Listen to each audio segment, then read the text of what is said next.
5वे स्थान सिमोन सिरेनिकर येशूचा क्रूस वाहतो. हे ख्रिस्ता आम्ही तुला बसतो व तुझी स्तुती करतो.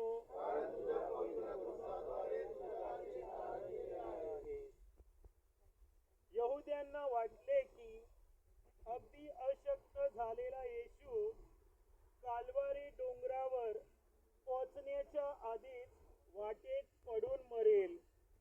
तसे होऊ नये आणि त्याला क्रूसाला किल्लेच पाहिजे अशा हेतूंनी शेतातून येत असलेल्या सिमोन नावाच्या एका सिरेनी मनुष्याला ते वेठीस धरतात.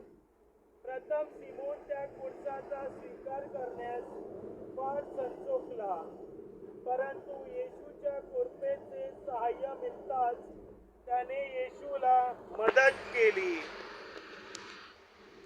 चिंतन. हे येशू, माझी दुःखे, संकटे व कर्तव्ये ही सर्व मला एका वजनी कोळसासारखी आहेत, परंतु मला स्वर्गात नेण्याची ती योग्य साधने आहेत.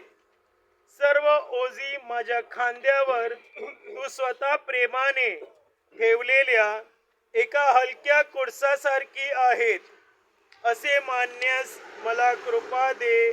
आमेन. हे प्रभू आम्हावर दया कर. हे प्रभू आम्हाला दया